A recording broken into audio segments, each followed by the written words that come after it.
Members of the flag, pledge allegiance. Allegiance to the flag of the United States of America and to the republic for which it stands, one nation, under God, indivisible, with liberty and justice for all. Okay, roll call. McGrath, yes. Corser, He has requested to be excused tonight. Laraway, Here.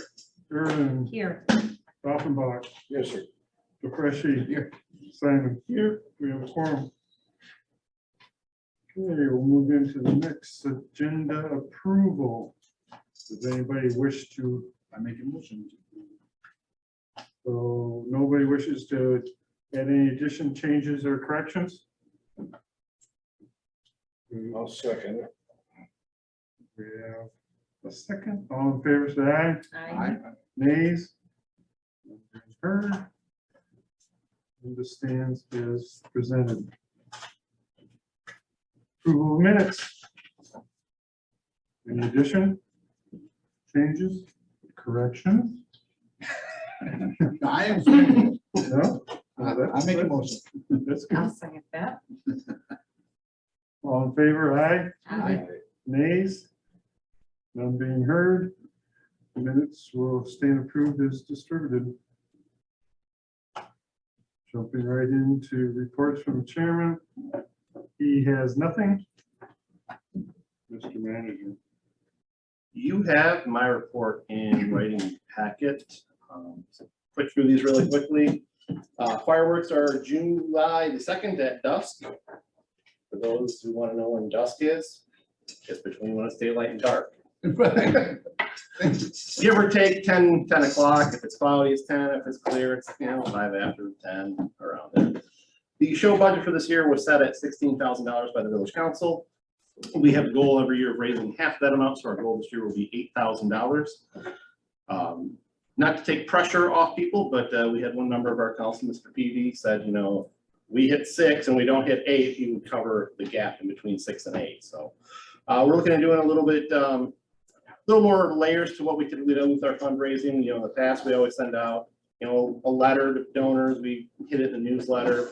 But this year, we're also going to include a way to donate on our website and do some push type, messages out through email, that kind of stuff. Lake patrols, the council will be looking at a contract to renew our longstanding agreement with the sheriff for 4 extra lake patrols plus the fireworks, 1 in June, 3 between the fireworks and Labor Day is what we've always done with the sheriff. Right now we're looking at a scrap tire cleanup day on May the 28th. Still finalizing some details with our vendor on that. But we went out and documented with the help of Mr. Laraway yesterday, 40 plus places that have tires in their yard that we will be sending a very polite letter to, letting them know that it's against our blight ordinance to have tires in your yard. And by the way, if you need to get rid of them, here's an opportunity to do so. El Camino Grande resurfacing, we're looking at the week or 2 after the 4th of July for that project. We're going to take off 1.5 inches. We're going to put down a stress absorbing member interlayer in the business known as a SAMI, which should help keep the cracks from underneath from going through to the new layer. We're going to put 2 inches of new material on top. The material we put on top is different than the material that has been typically used for the village. The last 2 paving projects we've used what's called a super pave mix as opposed to a Marshall mix, which a Marshall mix has rounded stones and a different type of binder. And what can happen with that is you can overroll it. So asphalt's designed to have a certain amount of air void in it, where a Marshall mix, it's like 96 to 98%, I want to say, but you can overroll all the air out of it. A super pave mix has more coarse material in it, so it can't be overrolled to that extent. So you're looking at a 94% compactability on that, which helps it be more elastic and respond better to weather. Permit list is included. We're continuing to work through various items on the bond project we're looking to propose to the community at the election this November. Right now, the council is kind of narrowing in on a 10-year levy that would be between 2.25 and 3 mils. Generate roughly about 2 million over that time span for some to go to parks and trails and the rest to go towards dredging. So continuing to work with the association on that, finalizing some details with them right now, but things are still plugging along. We're looking to hire a part-time code enforcement officer. So if anyone wants to side gig, make some. What's involved in that? You're around. Talk after the meeting. Yeah. If anybody is free next week and, is incredibly bored, I am attending virtually the National Planning Conference, which is in San Diego. For some reason, the village couldn't afford to send me in person. No. That's not a joke. But it starts every day around 11. I haven't kind of finalized what sessions I'm going to view, so I'm going to send that out. If anybody else wants to pop in, you're more than welcome. No pressure. If it's something you see that interests you, by all means, come on by. We have 2 terms on the Planning Commission expiring this year. Chairman McGrath and Mr. Dolphinbach. So those will end in end of June. Get you guys application forms if you're interested in continuing to serve on this illustrious body.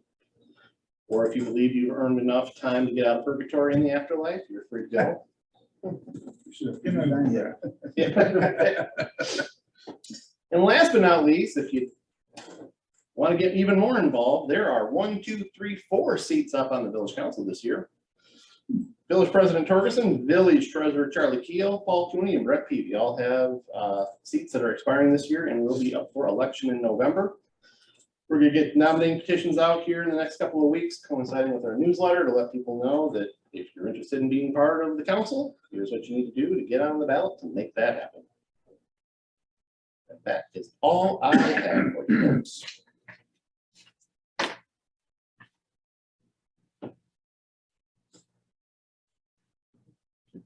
Next up, village council.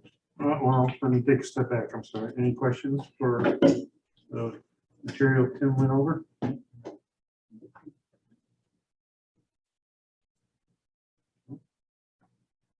Village council. Well, because, first of all, the draft minutes are in everybody's packet. They're also available online on the village site.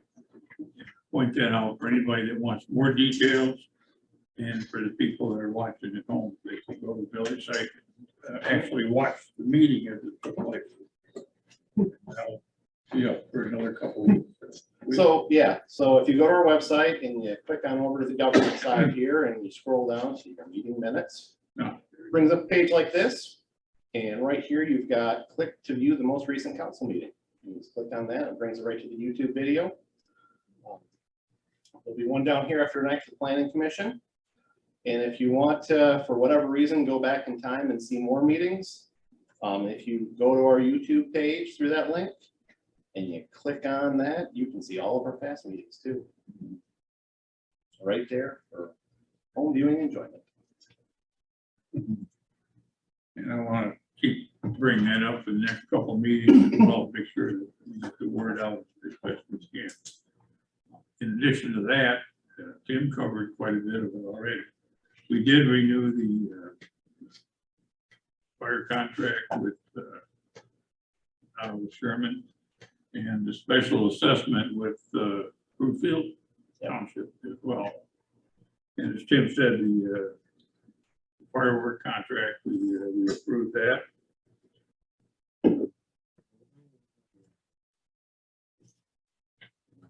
Again, based on the main things and additional detail, go to our website or your packet.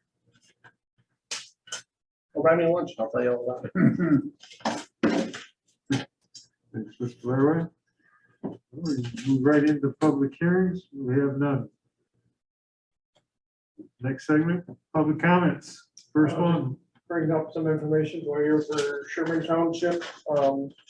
If you're not aware that with the late election we just had, that the renewal of the Chippewa Hills 18 mills was renewed. by 70-something votes, so it passed by, so. Sherman Township, we're gonna start talking about what we're gonna do with our ARPA money. We haven't spent any of it yet. And seeing that the village makes up more than half of the Sherman Township. If you guys want to have any input on anything that you would like us to talk about or possibly spend some of the ARPA money on, I'm open ears to have go through Kim and give it to me or email it to me. I'll be happy to take it to any of our township meetings and move that information on. May 15th, we'll be closing Woodruff Road north of Wademan. They're going to be replacing the bridge there. So as of May 15th, that's when it's supposed to start. They'll be routing traffic both ways around that. It's supposedly going to be closed for 2 months, but we'll see how long it'll really end up taking. So. And then the last thing would just be, we just replaced all the bleachers at the main ball field and the main field there in Wademan. So all 3 bleachers for all 3 baseball diamonds have been replaced with brand new bleachers. We just got them putting all those together. The other thing with the fire board is we just approved all people that work on the volunteer firemen now. We've got a boost in pay from $16 or $18 per run to $25 per run now. So that's $25 whether they're for an hour or 10 hours. It's $25. So a little bit underpaid as far as I'm concerned, but at least we got that pushed through and approved, giving them a little bit of a raise. We are still short about a dozen people, and the benefit now as well, Tim's aware of this, the state is now allowing us to train both EMTs for rescue only and firemen. Before you had to do both. Now they've had such a shortage, and 80% of our runs with the fire department here are medical or rescue. We need more people to do that, so the state has finally approved it to say you can keep them separate. So somebody wants to just be EMT rescue and not have anything to do with fire, they can come in, we will train them, get them the radio, do all the stuff that they need to do to participate in some of that stuff, and then they could respond just to medical runs or ready rescue stuff outside of fire if they want to do that. So if you know of anybody who's interested, please spread the word and have them contact me or Chief Livermore for that stuff too. We have a new person that's starting this month, I believe it is, our first female firefighter who's going to be starting now for Not Over Sherman Fire Department, which is a good thing. So I don't remember her name right off the bat, but the last thing will be is May 21st, next weekend, not this coming, the following weekend, there is a auction for us to raise money for the fire board or for the maintenance and stuff like that for our budget for that. It's at the community center. I believe it starts at 5 o'clock. There are a ton of nice stuff that's been given to us for bidding and auctioning on there. And then Pizza King usually comes in and just buys food and drinks for everybody while you're there as well. So if you've got nothing to do on the 21st, 5 or 6 o'clock p.m. It's at the community center in Wademan. Feel free to attend. And that's all I have. And you're Jeff Gray, right? Pardon me? And you're Jeff Gray, right? I'm Jeff Gray at 1009 Pequena. All right. For people out there, as information, approximately how many runs does the fire department pull a month? We did 832 or 42 runs in total last year. Chief Livermore is getting us the numbers for individual just for Lake Isabella. That was asked at the last council meeting. They wanted to get those numbers. Put the request in, and he said he'd be happy to get the information for me. He just told me last week at our meeting that he had the numbers. I haven't seen them yet, but when I get them, I'll forward them to Tim for you, and then I'll bring them to the council meeting next week as well. But it was one of our busiest years. So I don't know if it was the busiest, but it was close to one of the busiest. And like I said, 80% of those runs, out 400 and something runs, were medical rescue. Like I said, if you're gonna get people to raise their hand, they want to know what they're raising their hand for. Yeah. Jeff, is there any way you can get a breakdown of what those runs in the village are? I can get As opposed to drug? I can get so much, if there's a limit on what I can give out, and some of it's confidential, so I can't get like names and addresses. No, wouldn't want that, but a percentage of drug-related calls versus health-related calls. I'd like to see that. Heart attacks or overdoses or any of that nonsense. I'll get you whatever information is publicly available that I can get you. I've seen the reports, we see a report every month right now with that kind of information, but it's confidential, so I'm not supposed to share it outside of the. outside of Names the or fire board addresses itself, we but don't need. I can get a report that is publicly available for you that will give you that information. I know last year there were 4 attempted suicides, and thankfully Narcan saved all 4 of those people, so. As of right now, we don't have any numbers there we have to worry about so much. But If you I'll, look into it, I'd appreciate it. yeah, I'll get the information for you. I'll get it to Jim for you. Thank you. I'm curious, Mr. Gray, you, with the fire board seem to be in touch. Are they going to do their annual breakfast? Has anything been said that way this summer, or I'm sorry, I can't. annual breakfast? Are they going to do that fundraiser? Not that I'm aware of. I haven't heard anything at the fire board meeting itself. Okay. I know they had talked about it in the past, but I have not heard of anything that's set for this year. So if I hear of anything, or I can ask at the next meeting and see if they are doing anything. My heads up, be nice. I mean, they've always done a good job. It seems like that they're trying to support. Okay, thanks. I think the biggest thing I can ask you guys is talk to your neighbors, talk to people like that, that they're possibly interested in doing any of the volunteer EMT, and or fire if they want, they can train for either one of them. So, and it's all paid for by the board, or by the fire budget. Any criteria to join up? I'm sure there's probably like an age limit, as for like you have to be 16 or 18, something like those lines, but beyond that, I'm not aware of. Chief Livermore will know more about that in those details.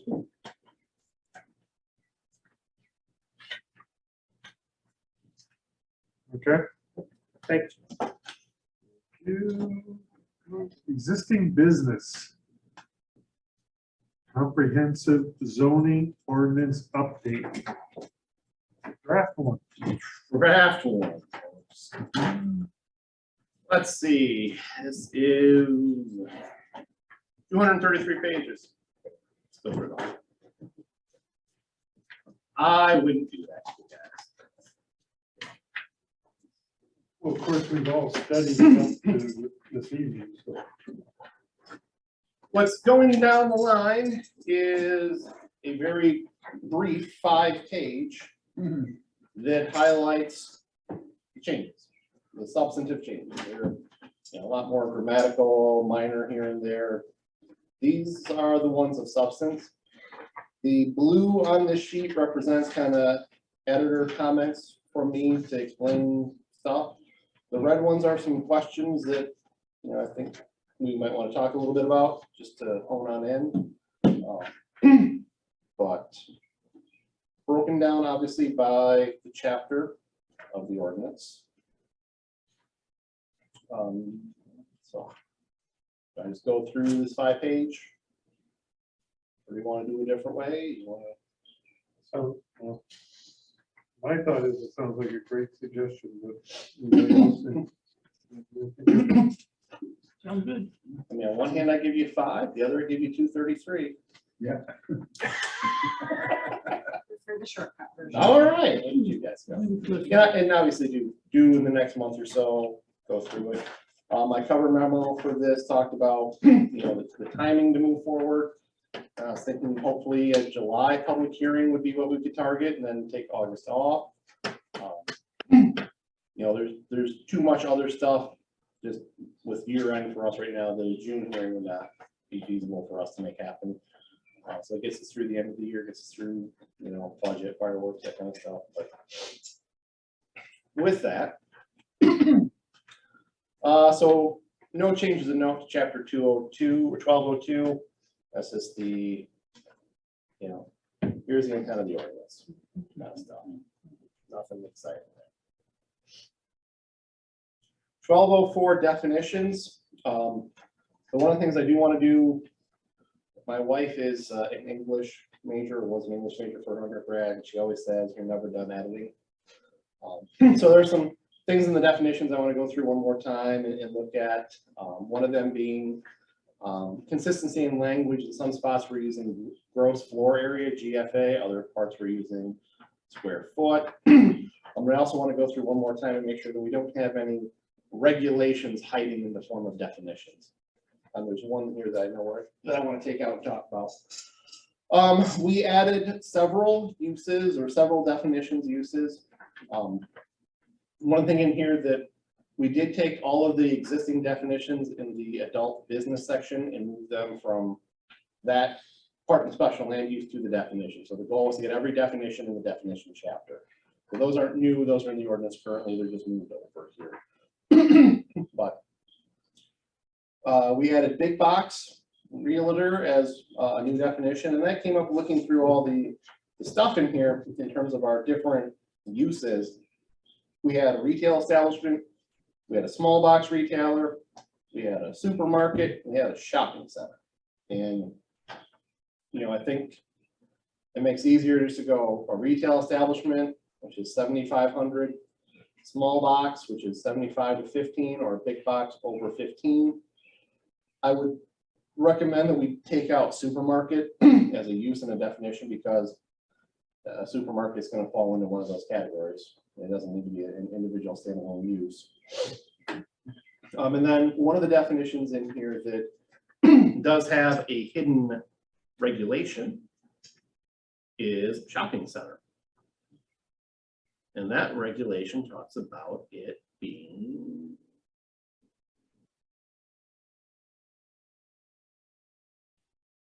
shopping center is a group of retail, office, or service establishment. That's a great definition. With 10,000 or more square feet of gross area and with no less than 4 individual units. The 10,004 is really a hidden regulation in the ordinance, where if you came in and wanted to do a 3-unit, you know, strip mall, what are we going to call you? You're not a shopping center because you don't have 4 units. Are you a small box or you're great, you know? So that's when I think just clean that up so it's not have those qualifiers in what it allows you to be. The other definitions we've already talked about, we had a carriage house, we had an economy dwelling, we had a bed and breakfast, we had, but for the most part, those are all things that you've hopefully seen. What's the flavor though on the supermarket shopping center? I agree with what you're saying on the shopping center. I think that should be taken down to like 2 units. Yeah. And because, you know, if they want to go up to 3 or 4, everything else is Yeah. fine, but 2 units, I think, would constitute a good Yep. shopping center in some of the areas. Yeah.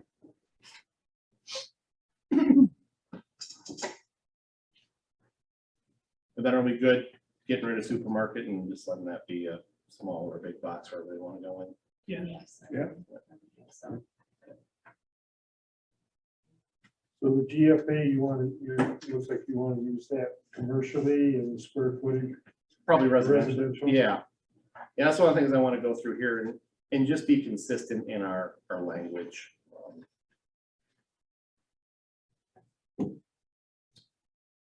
That's it, definitions, not a whole lot.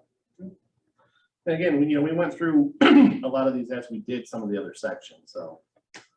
1206, administration.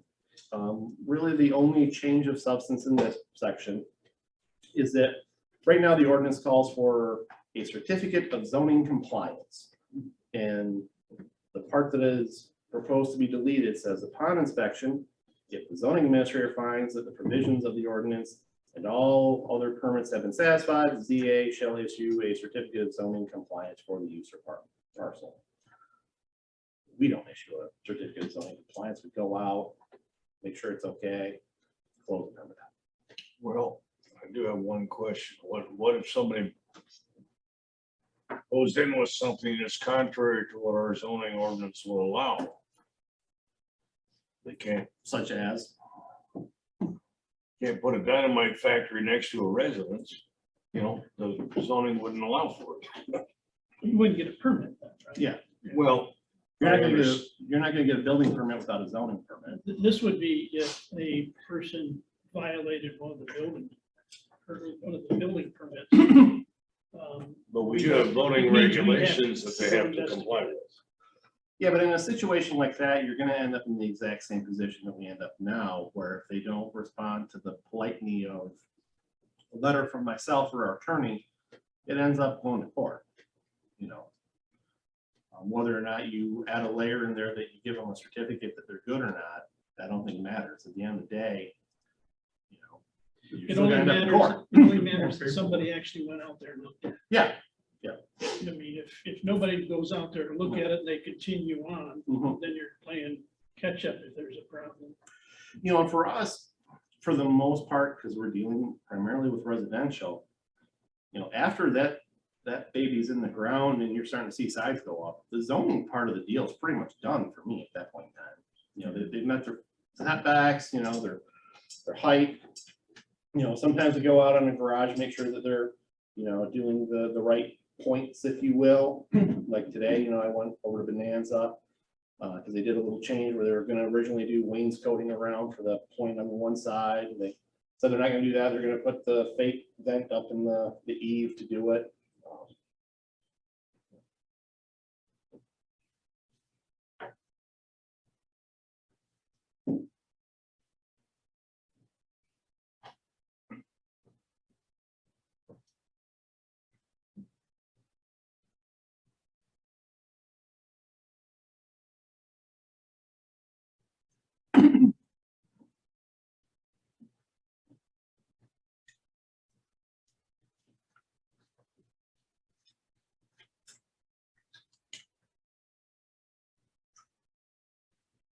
Well, 1208 Planning Commission. You guys want to get out of it, just delete the section. Make the recommendation if we don't do the section.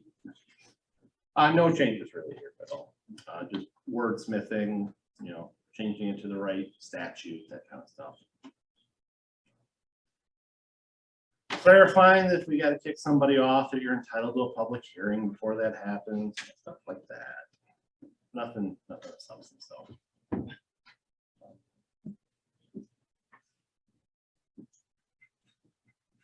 ZBA 1210. This one does actually have a proposed change of substance.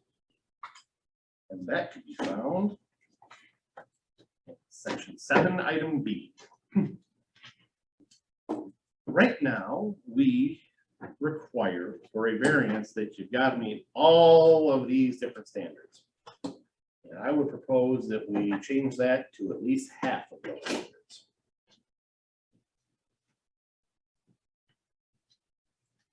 The rationale being, for the most part, the requests that we receive are not ones that are terribly offensive.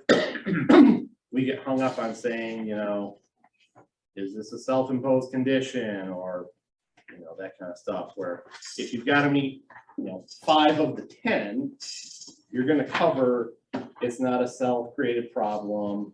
It's not going to convey a special privilege. It's not, you know, it's going to be the minimum variance necessary to accomplish the request.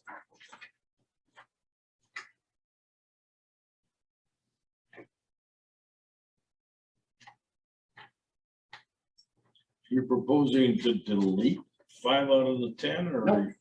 Keep all 10, but the applicant only needs to meet 5 of them. Or change it to 6, change it to 7.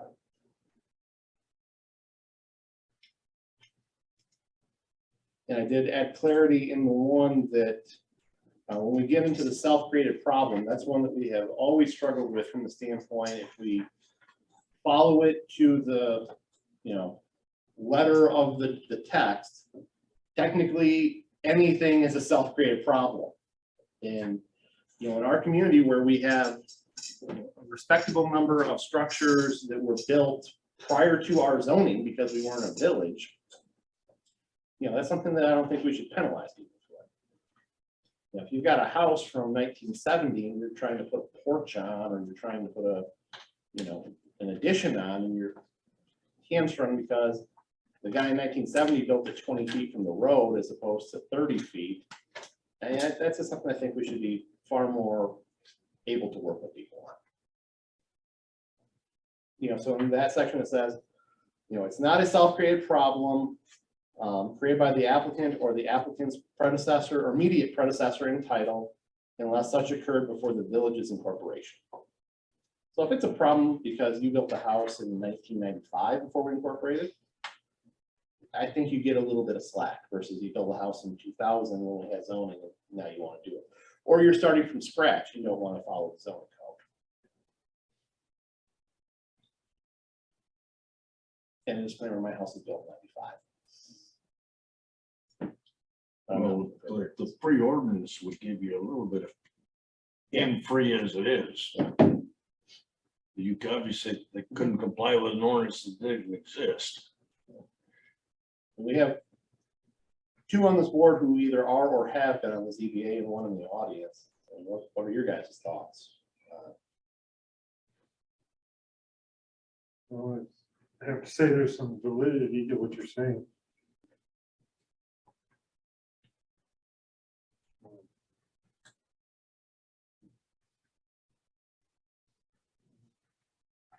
Past trend that seems to be trying to soften a little bit compared to being so hardcore strict to absolutely nothing. As long as the standards are the same. Yeah. I don't have a problem with it.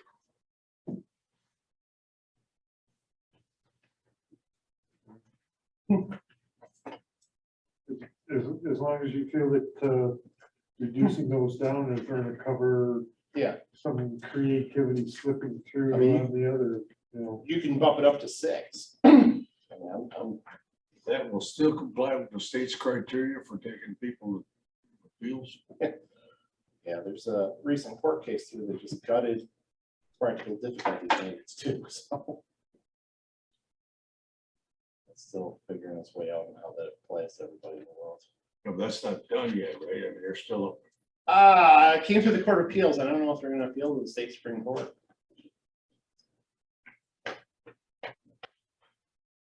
Well, I can agree with meeting some of them, if not all of them, but I think 5 is too low. Okay. I would like to see more like 7 myself. That's my opinion. I don't know about the rest of it.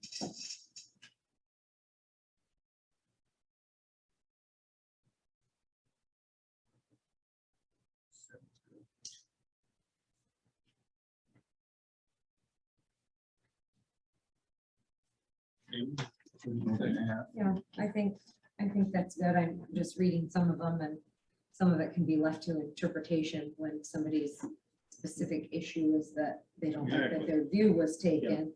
They think that's their health and safety well-being. Well, it's not. Mm. And so. Just as long as we're consistent with everybody. Yeah. Yeah. Because consistency will be key.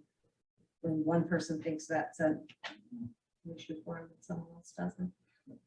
Get an agreement on 7 then? Yeah, 7's good. 7 sounds wonderful. Definitely better than half. There you go. Amy, go home and tell Jim we made his job.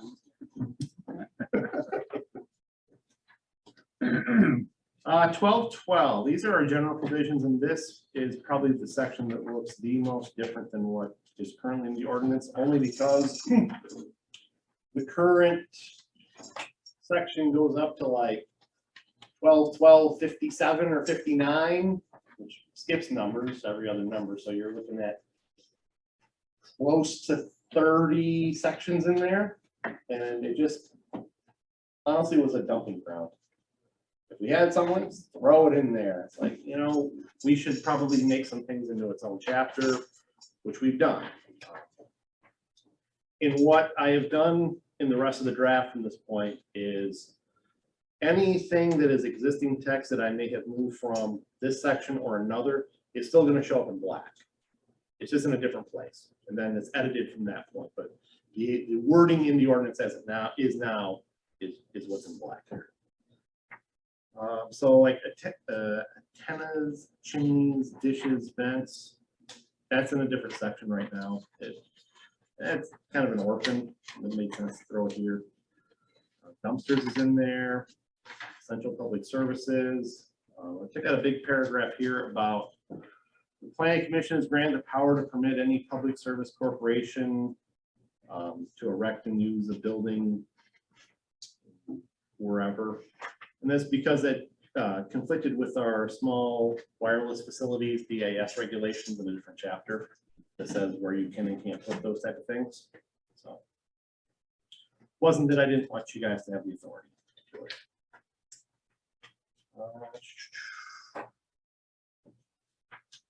One that I, well, a couple here on 9.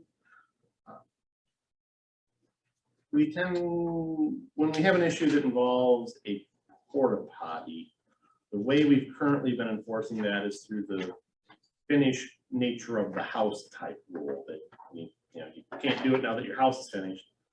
I think it's simpler, cleaner, and easier just to make that its own regulation. Say you can't do it unless you're doing 30 days in a calendar year if you need it for an open house or whatever. You have to use it whenever you're doing construction, permit, but I can't just take one and put it next to your shed in the side yard and call it good. Not that we've had that happen. Well, there's also cleaning issues for aroma's sake Yeah. and things like that. That would be dealt with in its own entity. I mean, you could strike that down to 14 days even. That's,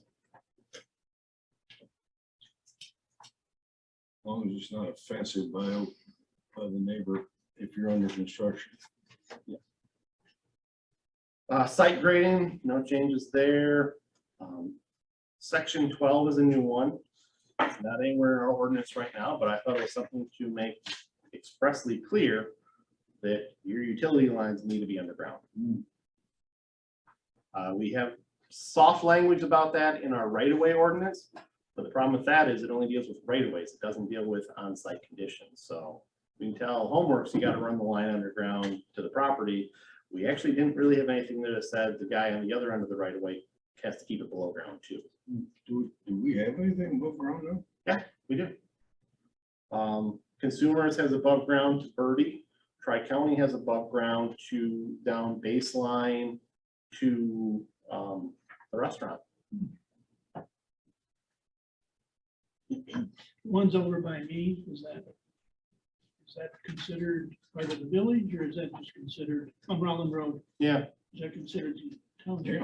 that's in the village. Okay, so yeah, I got them, they're big. Yeah, so they would have to bring in anything underground, anyone that develops on Rollin.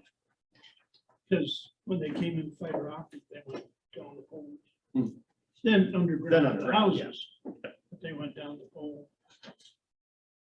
I did take out hard surfacing for development because it was totally arbitrary. It says you guys can, you might, you don't have to. I believe the market probably should be the best aware of that. 12-14. So this is something that right now is in 12-12, the general provisions. Makes sense to do it, put in its own place. Really, the only kind of change discussion point I have in this section regarding temporary vendors in non-residential districts, obviously. So think of food trucks, think of fireworks tents, think of those things. For those of you who weren't here through that part of the planning process 7-8 years ago.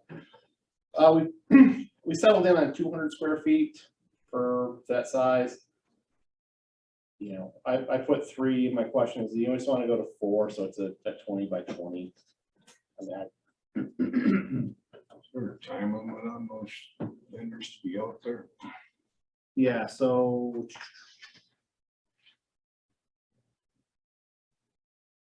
temporary vendors shall limit their operations to one of the 2 time frames. Not more than 2 days in a calendar week with a maximum of 3 consecutive days for a period not to exceed 8 consecutive weeks. You can do a Friday, Saturday, Sunday, for 2 months.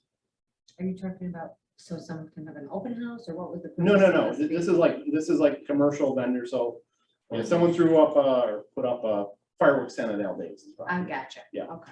If Scott Landon wanted to have a food truck come in or the golf course, something like that. Or not more than 8 consecutive weekends for the purpose of this subsection. Weekend shall be considered Friday, Saturday, and Sunday. or not more than 35 consecutive days. We back up to 2 temporary facilities. We've taken out a large chunk here and just put in the necessary for construction approved as part of the zoning and building permit. You took all the time elements or anything like that out of it, or, when you're done constructing, it's gotta be taken away. I mean, that's basically saying that you can put up a construction They're building. very expensive, so the odds that someone's gonna keep it very long is not very good. Yes. I don't know if I want No. a construction trailer sitting next to the house. Well, if he's building a house. it's Oh, I gotta- thought you, Yeah, you move up to section 2 of this.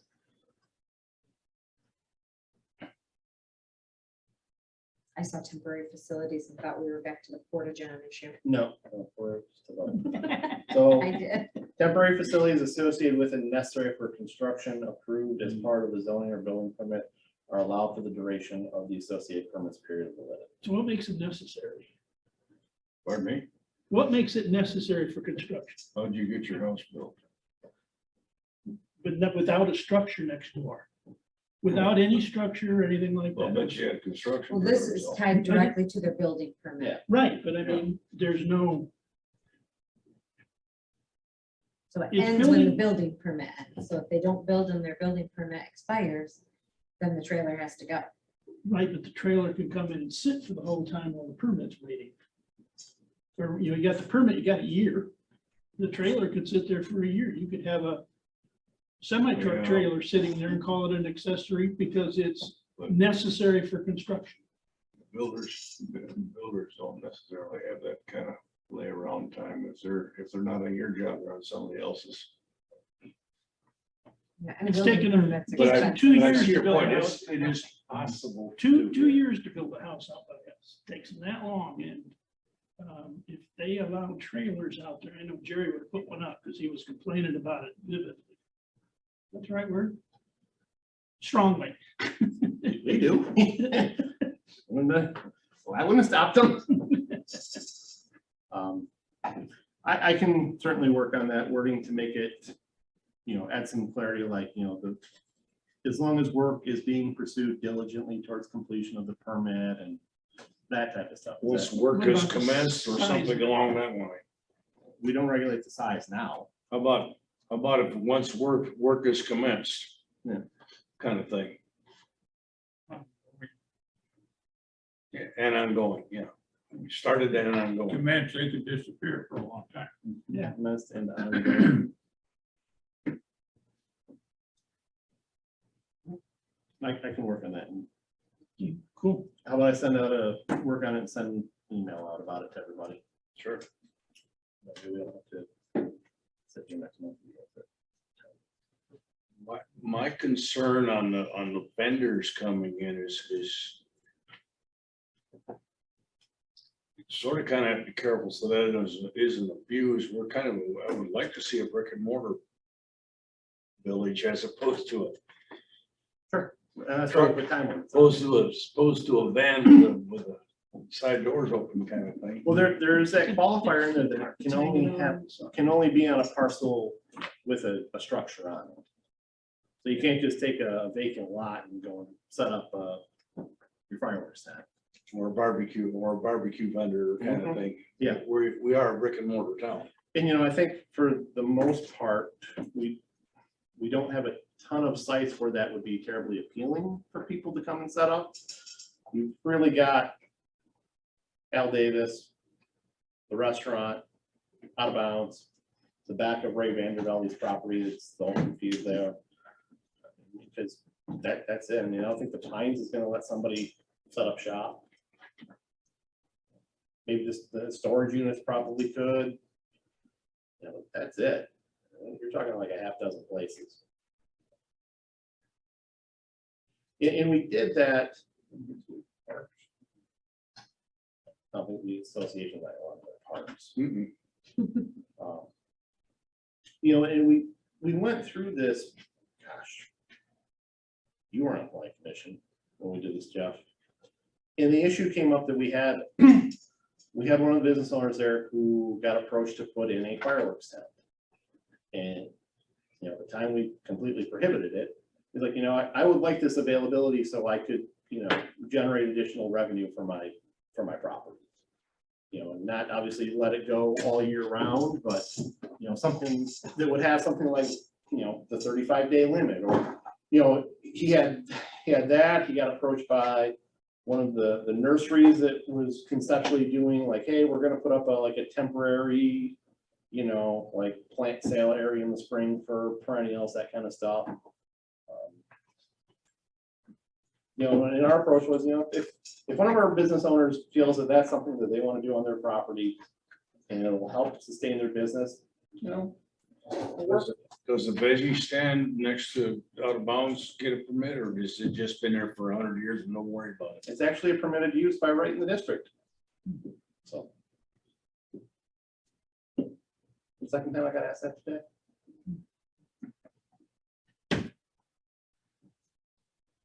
Where there's, I guess, the permitted use by district. What, how is that defined? What do you mean? I'm trying to get the concept of how that's qualified. It's a permitted use by district. By right. Can you expound on that a little? A permitted use by right is one that you don't need to get a special land use permit to establish. In other words, they can sell produce in the store so they can sell in the front yard. But the ordinance right now allows for roadside stands as a permitted use. And it has since 1998 when we adopted it. So an allowed by right is like when the dentist office comes in, they don't need anything from us because it's permitted by right, you know. When the bank came in, they didn't need anything to establish the bank in that building or the farm bureau. That's allowed by right. Now, if they want to come in and put in a drive-through, yeah, they got to come and get a permit then. Or if they're going to put in a tattoo parlor, that's a special land use. They got to come get a permit then. Well, I can understand the others, but also on that unit is just kind of like, it's not attended very well. I don't know if that's the right word I want to say, you know, there's just times where there's just kind of, you know, it's not run down, but it's not. It's getting rustic. I'm trying to remember, does that have a cement floor? No, it's wood floor.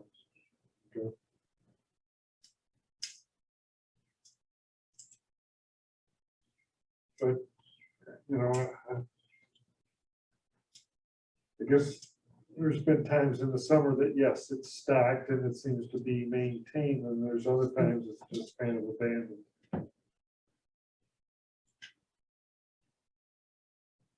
You think the temporary structure in that case should be taken down, it's not in use? It's not temporary, unfortunately, but.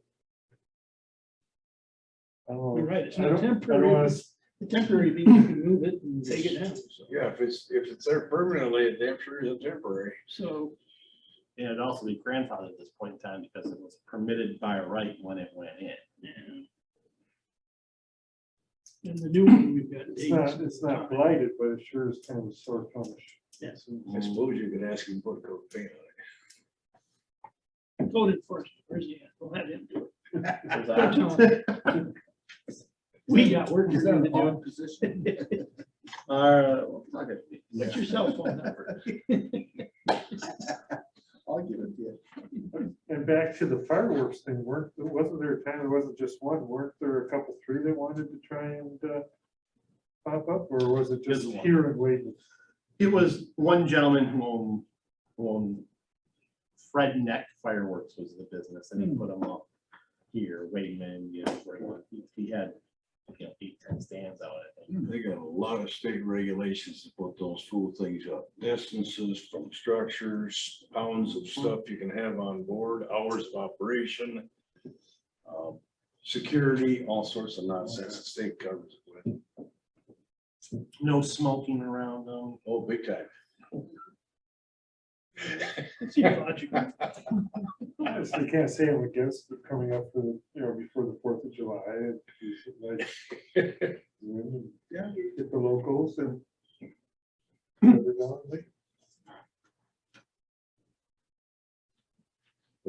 days, stuff's hard to come by right now anyway. Yeah. Are you? Yeah, I'm not sure how much 16,000 is gonna buy us for fireworks. We have availability of product for this year? They were told supply is gonna be tight, or they told us supply is gonna be tight. I was curious, did they say that before the before the lockdown, or is it on a ship already across the? Because that's gotta be, if these guys don't unlock, it's gonna. Well, considering the volume of customers out here, it might be. Okay, well, feel good with your answer? 1216 street design standards. So some of these standards I moved over from waterfront shoreline overlay and ended up just deleting. I don't believe it's necessary for us in our zoning ordinance to talk about the location and size and manhole size of storm sewer systems for new development. That's all gonna be taken care of through site plan review.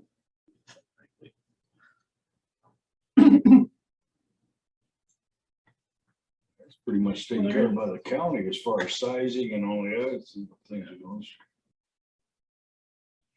You took private out because there's no more private roads. Well, Correct, yeah, No we- new Yeah, private. we won't permit something that's got private roads anymore.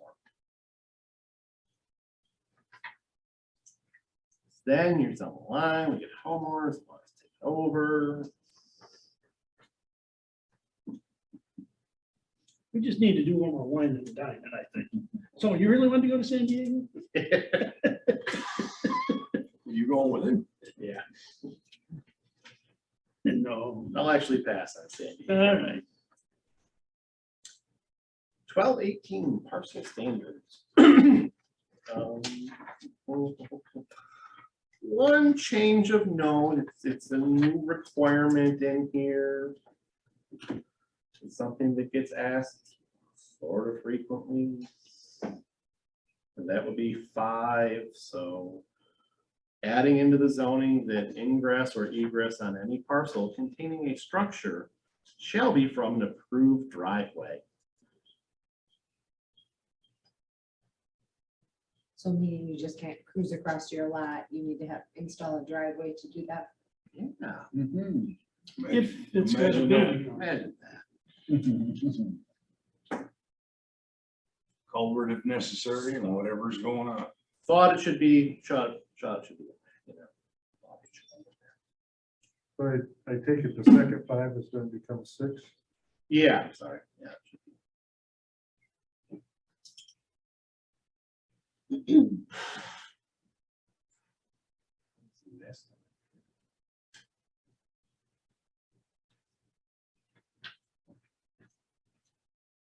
1220. What is 12? Small scale alternative energy systems. I don't want to tell you how much time I spent on this one, I because was gonna say, do you even want to open this This, anywhere? this one was surprisingly time consuming. So right now the ordinance has this mess of regulation about, is it a freestanding solar panel, satellite dish, antenna, wind generator? And cleaning that up and putting it into what I believe is a relatively simple table. Took a fair amount of research and thought process. So the first section deals with free mounted stuff. So stuff that's not going to be attached to your house or hangar or garage or whatever. So solar panels, 12 feet as tall as it can be to the highest point on the panel, the raised most position.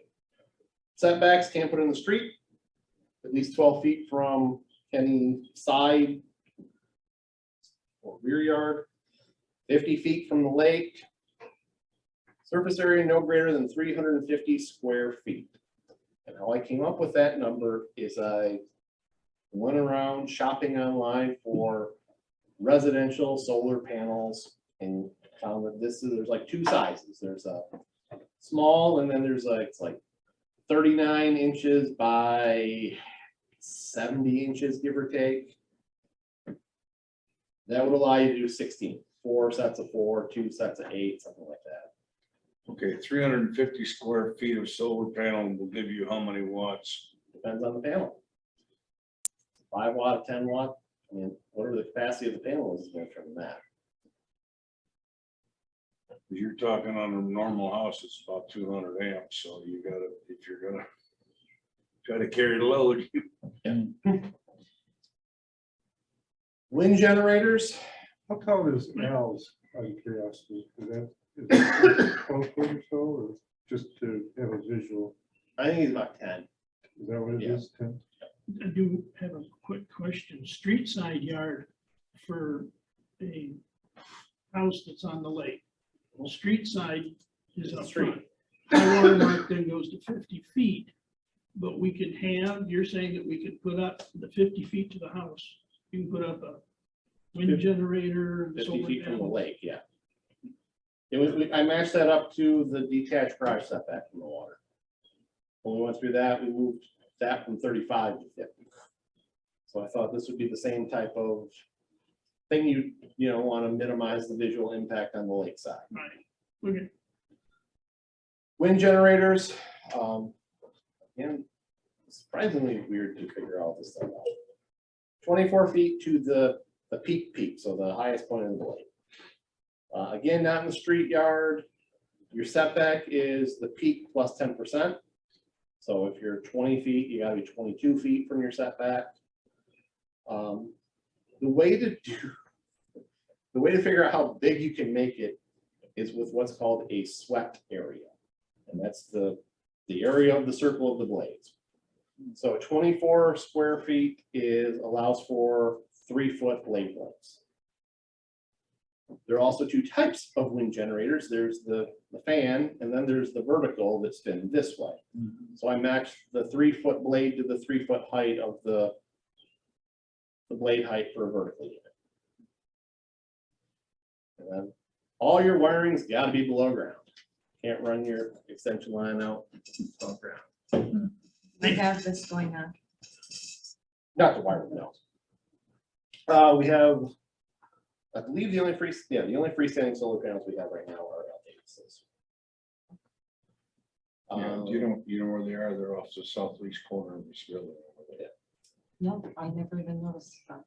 If you look at coming from the south, look off to the east end of his building, and they're just off that corner.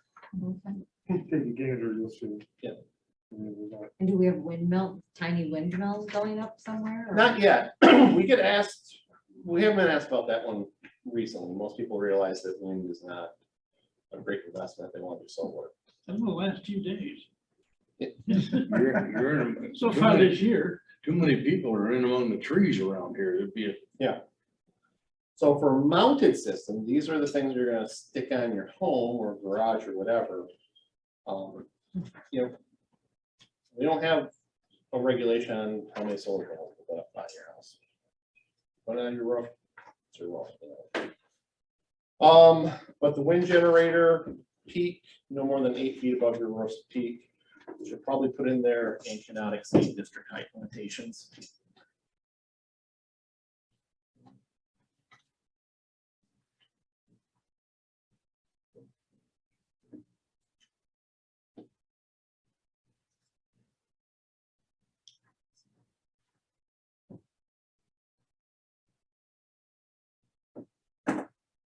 Out of curiosity, the wind energy, you're limiting the capacity to 10 kilowatts. How come?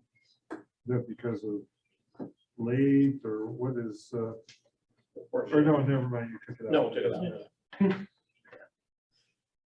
There are, you know, as technology changes and advances, it's the size that I think matters the most. And correct me if I'm wrong, with a 10 kW generator, darn near runs a house. pretty close. The Interex natural gas kind of thing, they put them in as backup on a lot of places, and pretty good sized homes. Yeah, we have ours is 17. and we can run everything. So your generator is 17, Yeah, we can run everything at once. so if you get, Washer, dryer.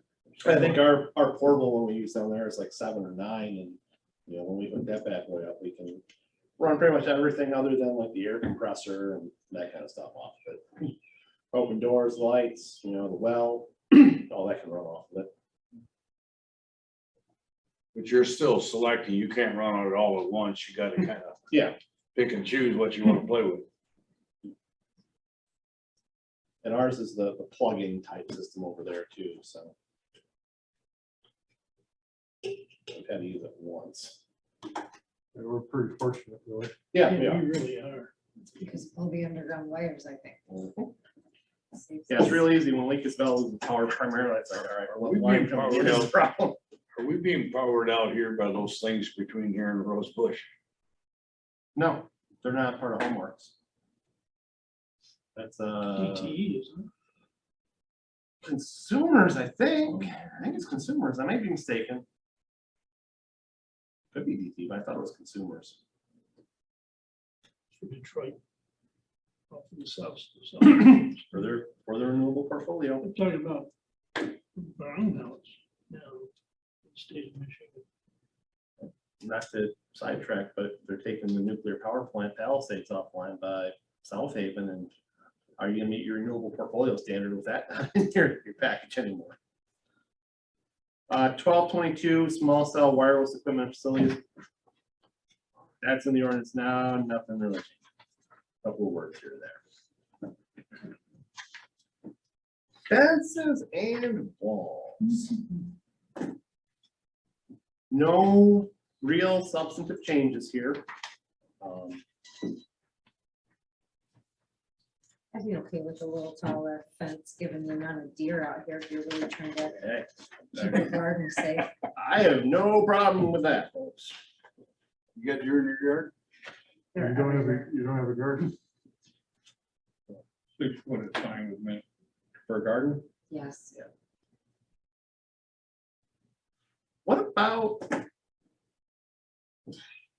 What's your flavor on if someone needed to put their garden by the street? Like down the road from me.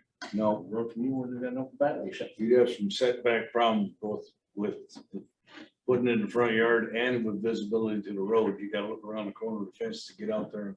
There's been one, There's one right now that, there's been one in the corner of Barcelona. Or Madrid and. yeah, they have a 6 foot fence, so. No, he had it right there by the old white guy now. You know, he took good care of it and it looked Yeah. good. Yeah. And What about if they met the setback? I had enough going to town. The farmers put the damn cornfields going out in the ditch. It doesn't, that does not bother me. I think that if My people only can plant concern with, whatever my only shrubs they con- want, they can plant a garden. my only concern with the gardens right by street side is, Yeah. again, the deer, it's gonna attract them.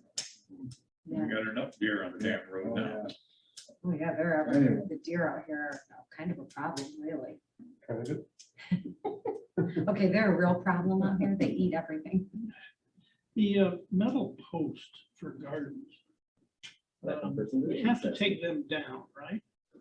I'd be fine letting them keep it. I was gonna say, because I take mine down every year and I'm at a point now to where I have to get 12 footers to get them down in the ground far enough to stay. Because I dug the ground up so bad around it. Yeah, I think that's a good change. But in answer to your question, I'm 6 foot, I'm fine with that. I am. You know, if we said your garden fence can't be in the required setback. You Right, put your then garden again- there, you just can't put your fence there. You know? Okay.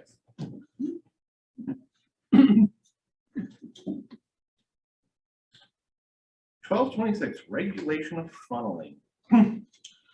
So this was a fun chapter in that what I think was the common understanding of what it wanted to do wasn't what it actually did. Like, you can't funnel.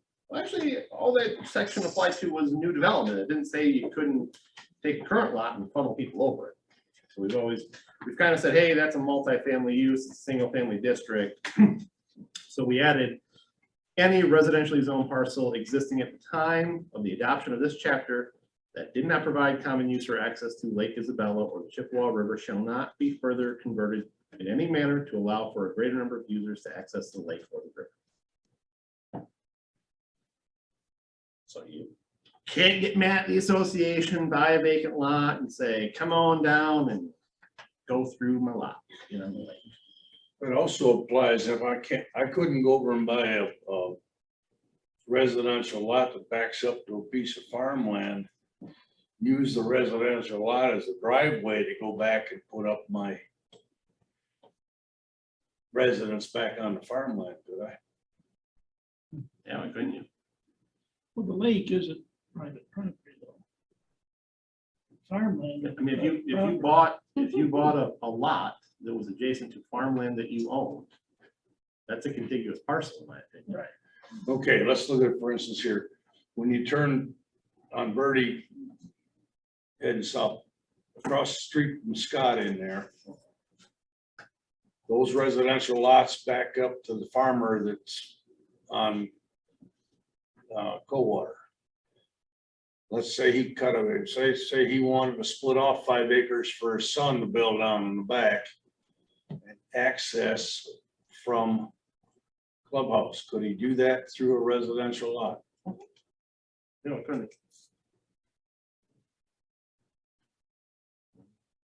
Right there. I mean, part of it.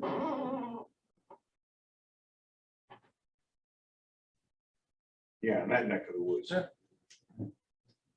I mean, it's. To me, it's all one contiguous parcel if it's under the same ownership. So if you own this and you own this, this is what I look at from a parcel. It's no different than if you own these 2 lots together. So he could take a 5-acre hunk off the back of there, put it as a sole owner, combine it with the residential lot, and then now he can build wherever he wants to, as long as his setbacks are correct. Just for him though. Yeah. Like you couldn't do that and do 6 new houses back there because those wouldn't have access on a road. They'd have access through a shared driveway. Mhm. But if you went back here, built your house and you needed to come through lot 352 and you owned it, And it was just driveway. yep, we'll make Tell you you what to do. decombo them together at the permit because otherwise you don't have access to the road. Right. Right, you'd be landlocked. Yeah. back in there.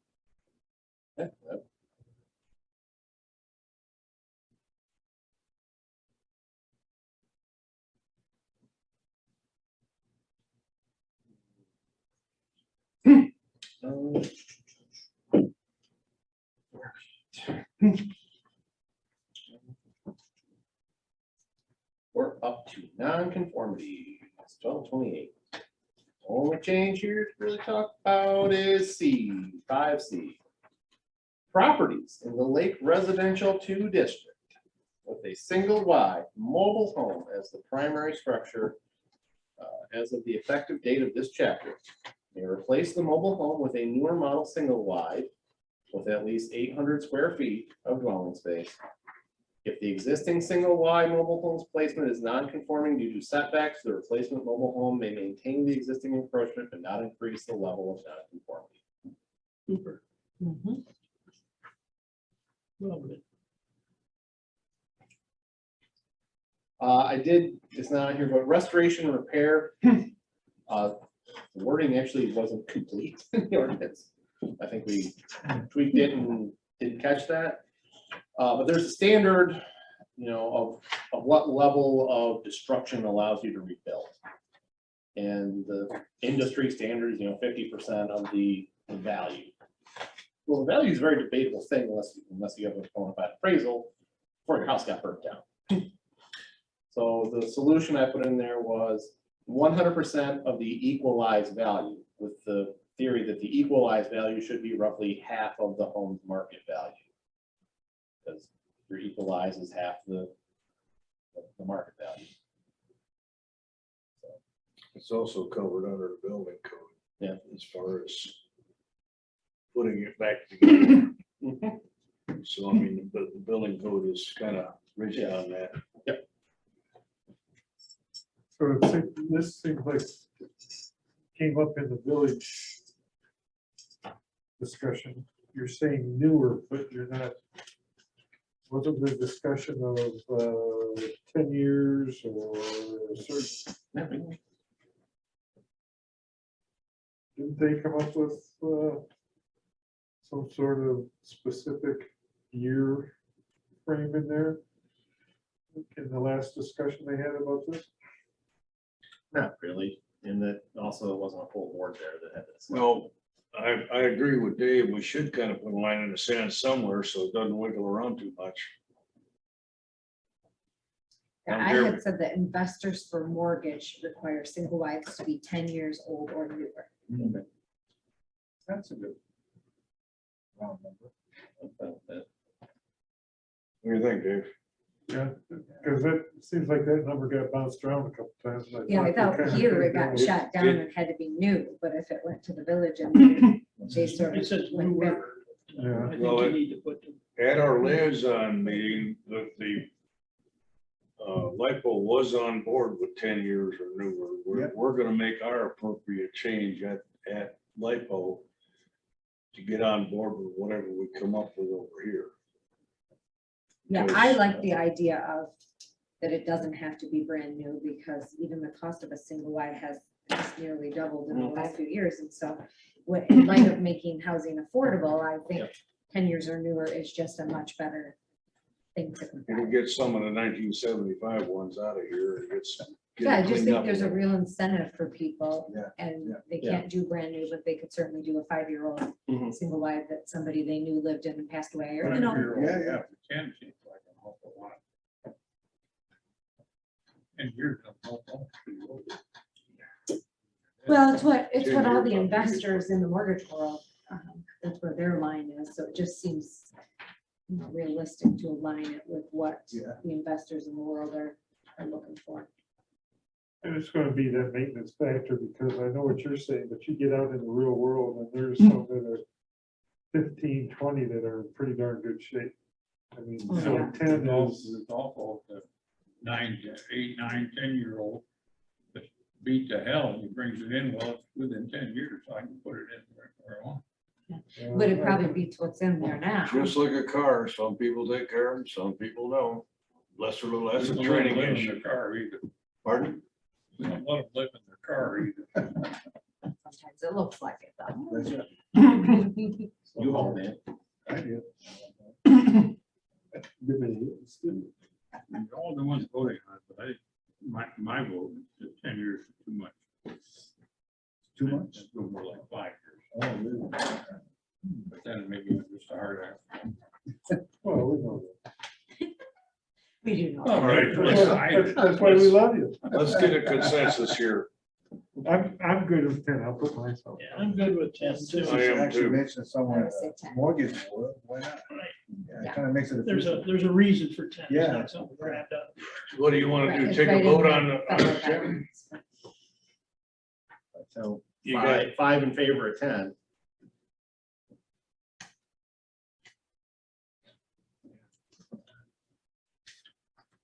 $12.30, no changes. 10 well-kept up years, let's put it that way. Can you put any of that dialogue in there? Good luck with that.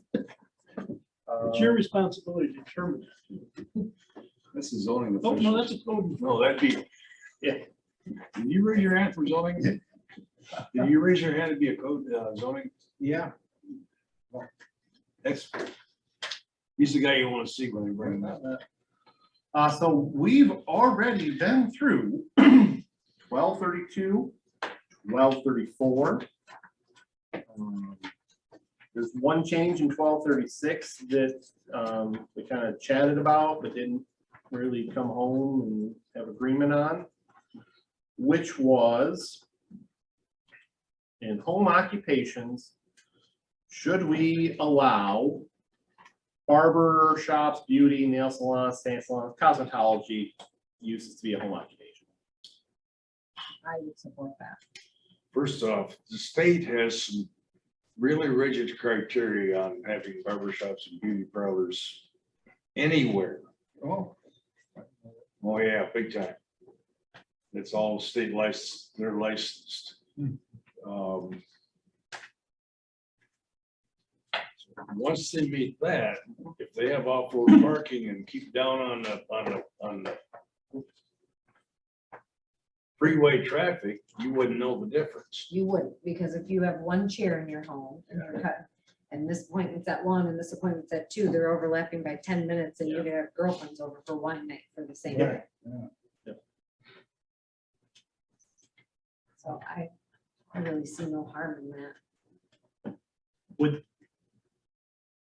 that be something that you would want to see? Because, the other change here that we already talked about is, it's gonna be like a license or a permit that you get. Have that as one of the, That ought to be drawn in the sand, because, we can't, we should know they're there, and we should, if we're gonna put regulations on them, we should be able to regulate it. Yep. So it'd be just like a zoning compliance permit, if you will. We've already done through 1240. Goes for daycares and things like that also. Yeah, we report. Yeah. Daycares are different in that we have to give our zoning compliance for the get their license from the state. Because they're licensed through DHHS. So we've done 1240, we've done 1242.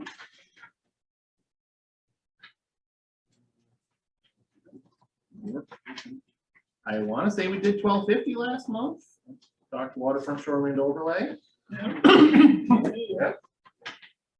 Yeah, burned through it. Then we did 1252, which was the accessory structures in that section of the world. One question, it's not like it's a major thing, but one of the things we've had in our ordinance is that if you're going to do an industrial facility, and right now it's at 10,000 square feet, you've got to meet at least a certain level of the leadership in environmental, energy, and design standard. In the industrial district, research district, whatever, is the only place where we kept the bulk regulations we put in a few years ago. And that's at 10,000 square feet. So the question I have is, should we match up and have those be both 10 or both 15? Because you're capped at 10 if you're less than 10 acres.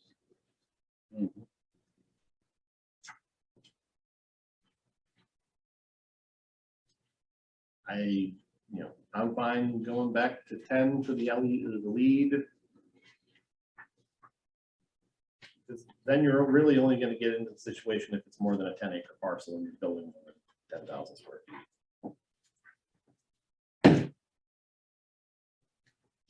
We're not going to test many of those to. No, we're not. No.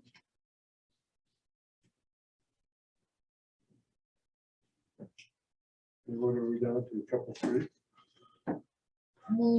Yeah, I think we own most of them too.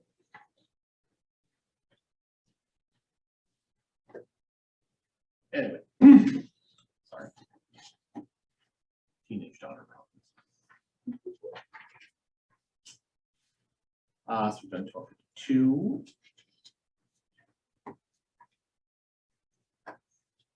We've done 1260. Water control and overlay. Standards for specific uses, 1270. We've not made a ton of changes in this section, quite frankly. We've taken out all of the on-site parking rules. We don't tell you how many spaces you gotta have. You can figure that out on your own. The new uses that are in there, bed and breakfast that we've already reviewed, big box retailer, matched up to site regulations for small box retailer. Carriage house, we looked at that. Economy dwelling, already looked at that. Landscaping contractor, we already did that. So there's not much, I think, in there that you need to chew on. There's some cleanup of wording, adding the, that kind of stuff. March chapter. Down on B, outdoor dining, and that, Yep. you're still in, that's a wonderful thing, but you're still dealing with the noise ordinance and congestion in the street, those are separate issues entirely. Yeah, it was one of the things that, the pandemic, the state really wanted people that, if you're gonna do outdoor dining, they wanted it, the local unit's gotta sign off on this. It's like, we're well beyond that, this stage of life, folks. And for us, it's, the places where you're gonna have outdoor dining are 1, 2, 3 places. The only one that's really anywhere near residential is the one behind us here. There's a golf course, so there's plenty of promotion Yeah. outside already.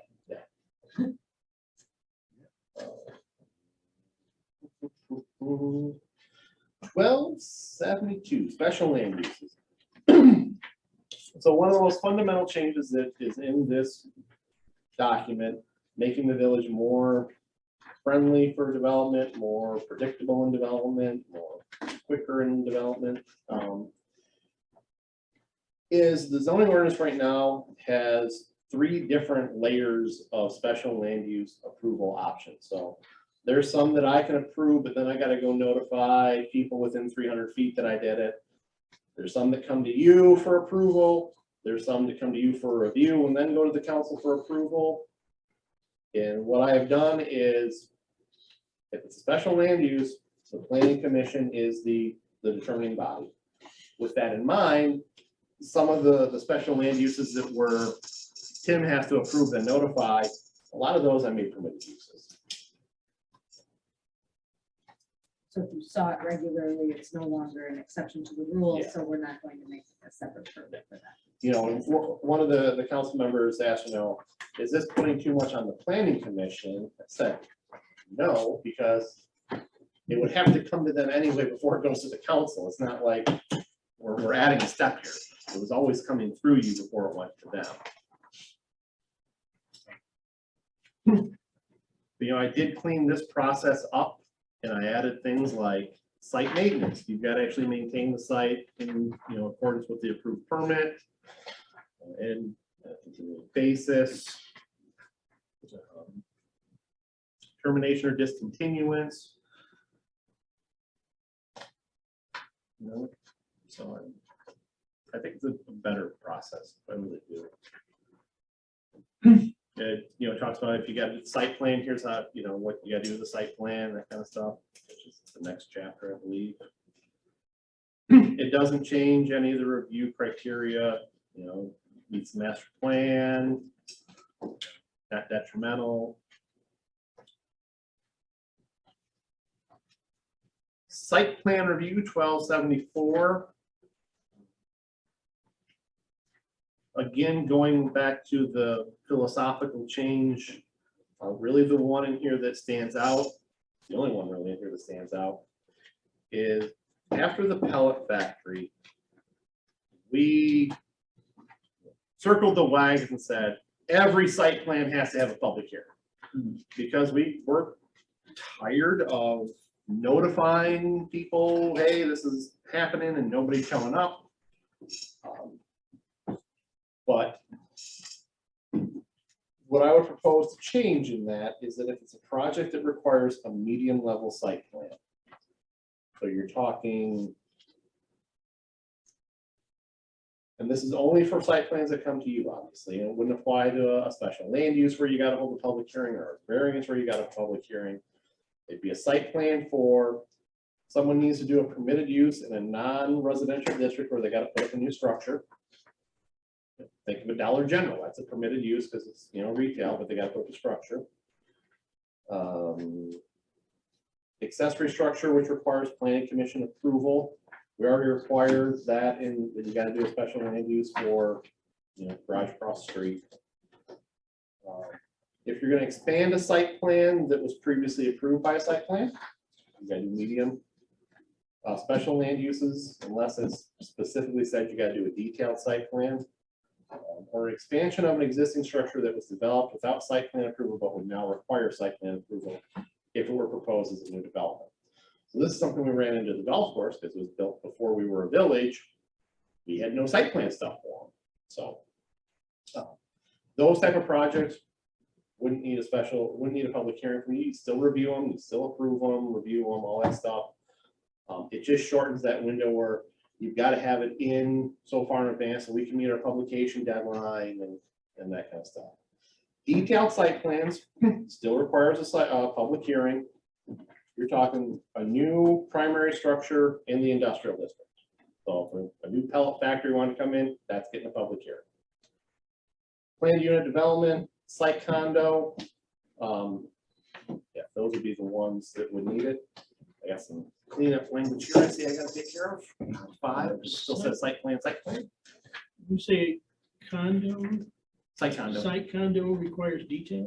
Oh, yeah. Yeah. Setbacks, drainage, yeah, all sorts Yeah. of stuff going on. You're talking, I'm not a Common site area. You're in a condo. site condo. Yep. Yeah. And that went through the whole dog and pony. Oh, show. gosh, I got Yeah. tons of maps of your place. Cool. I didn't know that was that. I didn't know site condo. I've even got I didn't know phase it was 2. What was that? So I've even got phase 2 that never got built. Yeah.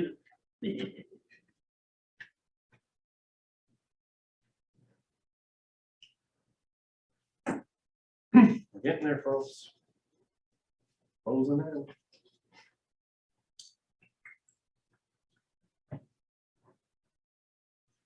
Also, the special studies would only be applicable on projects that need a detailed site plan. And that's entirely optional to the planning commission to begin with.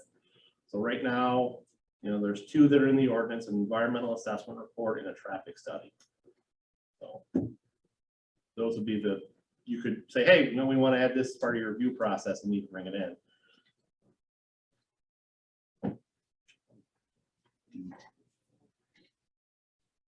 Wires.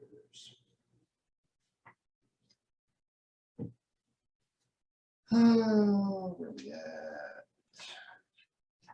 Well, 76 planned unit development.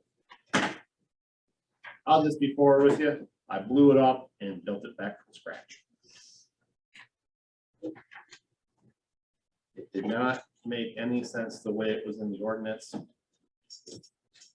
There wasn't a lot to salvage, in my opinion.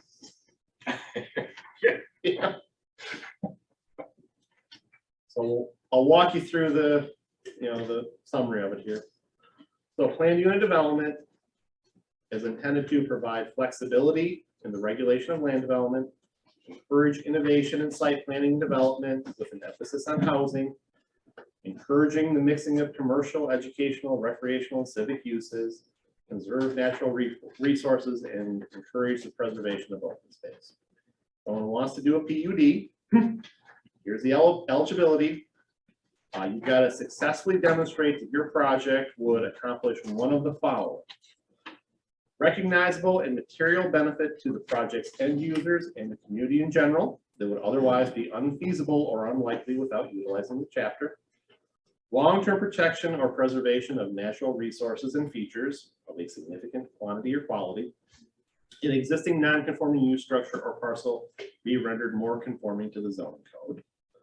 The proposed type and density of the development will not result in unreasonable increases in the need for public services. The proposed project will not place an unreasonable burdensome on existing parcels, uses in the natural environment. The proposed type and density agrees with our master plan. It yeah, I wasn't there twice. Oh my gosh. There's a single person being responsible for it, and it's got to have at least 2 separate and distinct land uses. So now that you're seeing what you, how to qualify for it.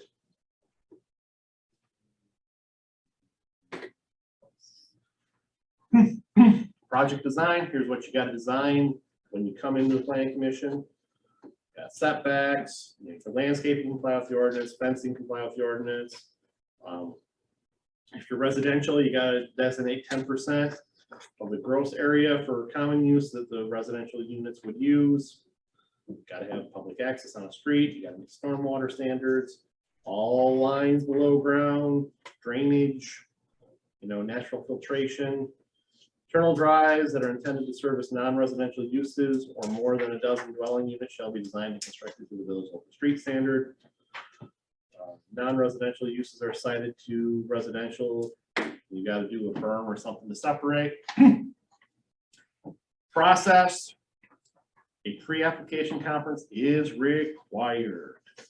You gotta come have a meeting with me. Then they submit a preliminary site plan to you guys that you would review and comment on.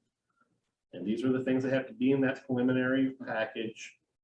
Some of that's in the existing ordinance. You guys do a review, you have comments, you put it in the record. They've got 6 months from that point in time to come back with final PUD.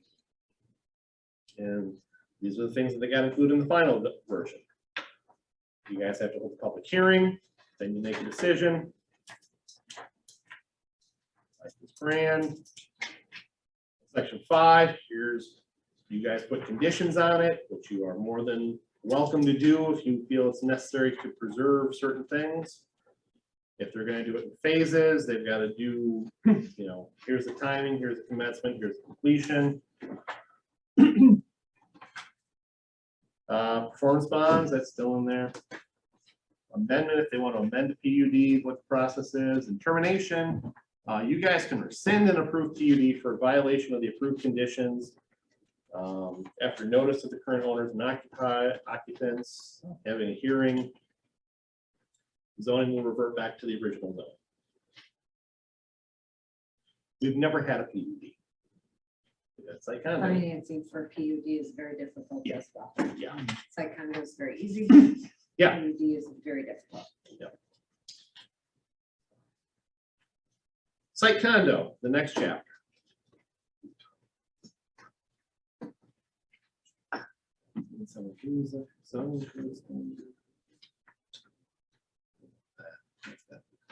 apologize.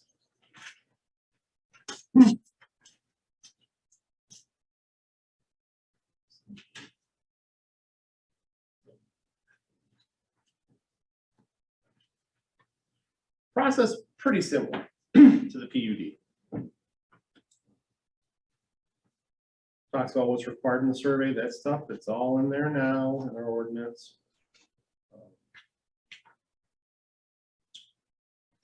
Then you get your design standards. I copied these pretty much from PUD.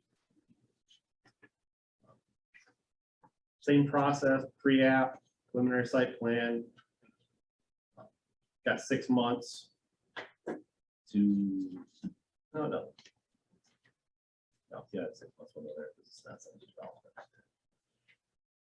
You got your decision, conditions, you still put them on, performance bonds, amendments, termination.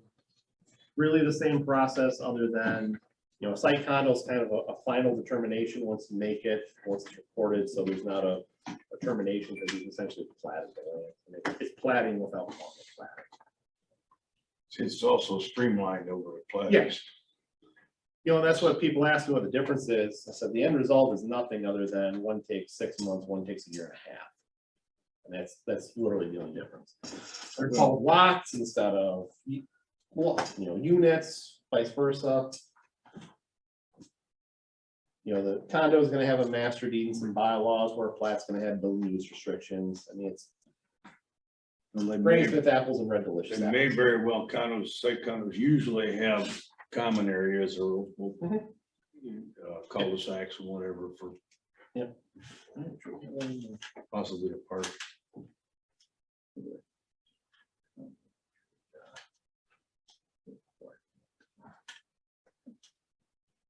Lighting, 1280, nothing, no changing there. 1282 landscaping. For the most part, these were already in the ordinance, sprinkled out in various places. They were all pulled out and into one place. So this is what you would have to, when it says, you have to do landscaping, this is what that would entail. And the big thing that we've always tried to stress here is native plants, plants that are native to Michigan as opposed to non-native species. Can I go to 3, 4, you talk about tree wraps? Okay. They must be taken off. Yeah. So After the first growing season, tree the wraps. second part of the seasonal wrapping of trees and shrubs after the growing season, that is excluded from that, right? Correct, yeah. Nothing contained here and shall prevent that. Yep. So Okay, you can still do it for winter. right. Yep. But you know, you take your stakes out of the ground and Tree wrap. Between the deer and. I was gonna say, we used to have to fence off all the way around the tree for 5 years until it got tall enough the deer couldn't eat it to the If we ground could- anymore. We still have to do that now with the Forsythia bush. Yeah, Pine tree. any sort of fruit tree, they just ate it right to the ground every single year if you didn't do that. yeah, I mean, we could, It's very frustrating.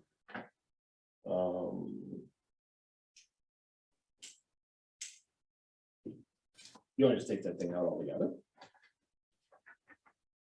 I would, I think That's fine. it's sort of Yeah. a strange thing to even I don't know. worry about, and the amount of deer are a Yeah. real problem, so. If you see that in someone's yard, you know exactly why that tree is wrapped up, because they've bought it 6 times already, and they're just trying to get this Going one to back to survive. Menard. That's totally- Stormwater management. Took a scalpel for this. So right now, the ordinance requires that if you're gonna do this, you gotta have an engineer do the plan. And that's, I don't believe that's really necessary, because we only require you to design to a 25-year standard. So I took all that, you know, here's what the engineer plan and all that, took all that out. You still gotta do something. It tells you these are the things you can do. And it also says that if you need help doing the calculation, we'll do it with you. So here's how this would actually look at a, you know, real project that we have in the village. So taking the standards that are in the ordinance now, we'll look at the restaurant there. Based on the size of the parcel, what you have for impervious surface, what you have for grass, what you have for gravel. They would need to have done like a 50 by 60 2-foot swale area is all. So it's nothing that is terribly complicated. You can do a berm, you know, berm area right on your site. So if we do measurement area. So they could have easily just done a.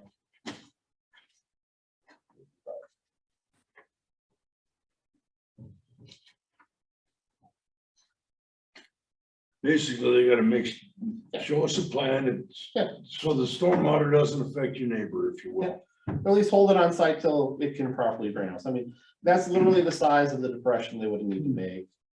You know, they come in with, scrape off a foot, and you mound up a foot, you got your 2 foot. I don't feel that that is asking a whole lot. And this is an issue right over here, right? Yeah, so this applies just to. Yeah, what's that?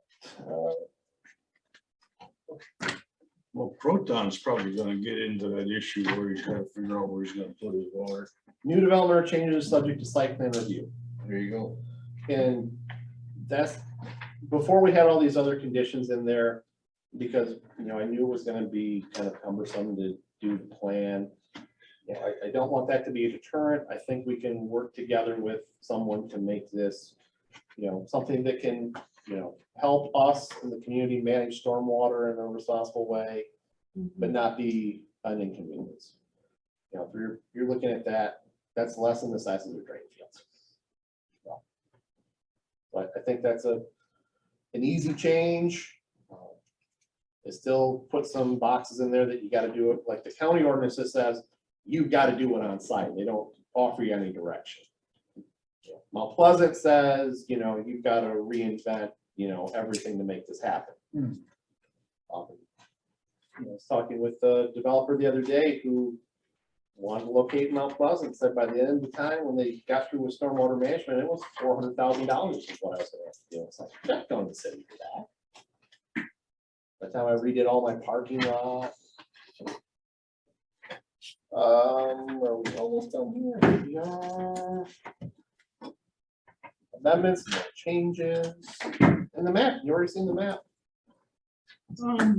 I see the map, but the LR2, LR1 is, you're not using it now, right? It's still the white, yeah. still white LR2 is Here. pretty much the residential. It's a mobile home area over here. That's the north end. No. Yeah. Not Yep. anymore. Yeah, it is. Oh, so it goes backwards, that's right. So Okay. LR1 is everything here in white. So why is most of the village LR1 except for those places down on the south end of the lake? Because most of the village falls into the plats that were done by the Lake Isabella Corporation. But they're still in the village. Correct. The issue that we've run into zoning over the years is trying to make the areas that are primarily in mustard and creamsicle orange that are not part of the Lake Isabella Corporation plats live in the Lake Isabella plat world of 75 by 150 lots. Where the mustard color ones were all primarily done in the 90s, well after the corporation was dead and gone. And are big. I remember that conversation. All right. And the orange are places that were never platted that, quite frankly, I don't think should be subject to the association's rules. Hard, but it's unfair to them to say that we've made our zoning based on lots that don't apply. LR2 staying the same.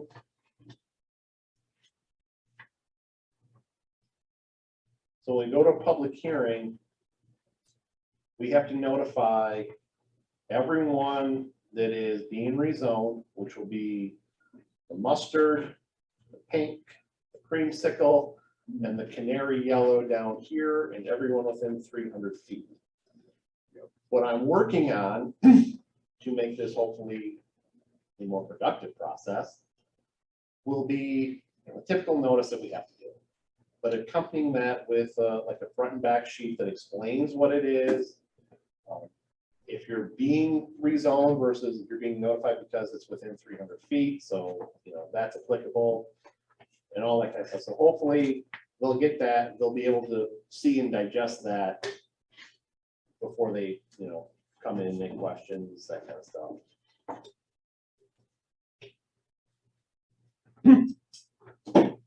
That, my friends, is what we have. Can I ask one question? No. I'm going to anyway. 1284 and then 1290 where it talks about moratoriums. Doesn't 1284 go kind of along with this? Part of, we had a moratorium in place due to stormwater issues. 1284 was just the stormwater. Yep. Stuff. And do we still have that moratorium in place or will some of the stormwater? No, that's been going for. Has it? Okay. Yeah. So I just knew at one point we had. yeah, and we've utilized moratorium, I think 3 or 4 times over the years. Typically like a 6 month, and then we know we've got something major we gotta clean up. We had that during the time that Dollar General wasn't there something when Dollar General was trying to come in? It was. Okay, that's why I didn't realize it had left, but I see that chapter sort of covers it and hopefully takes care of the issues there. Makes sense.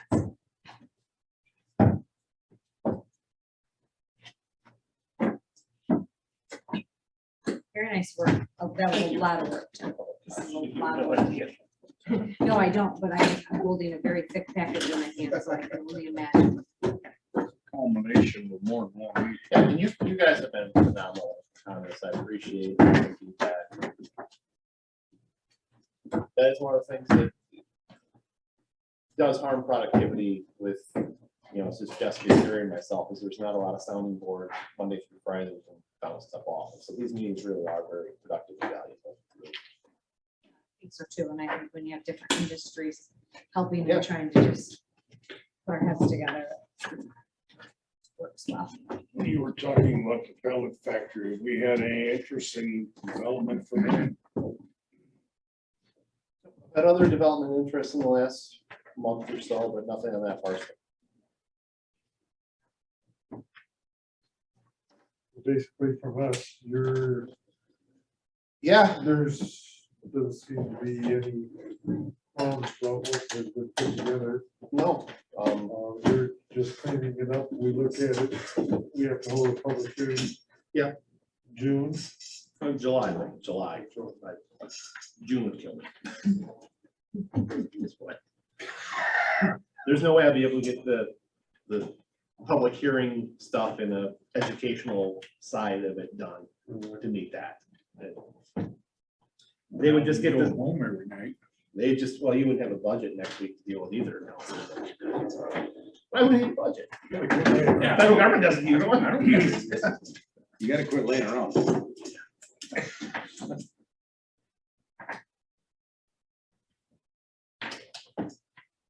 So from us, basically, you don't need, we're pretty much good from our. Yeah, I'll make the final, the second draft for next month.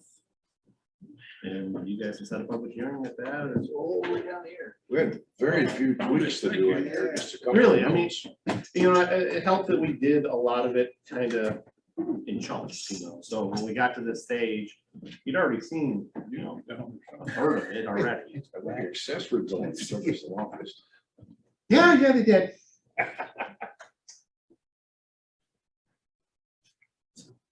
I'm good.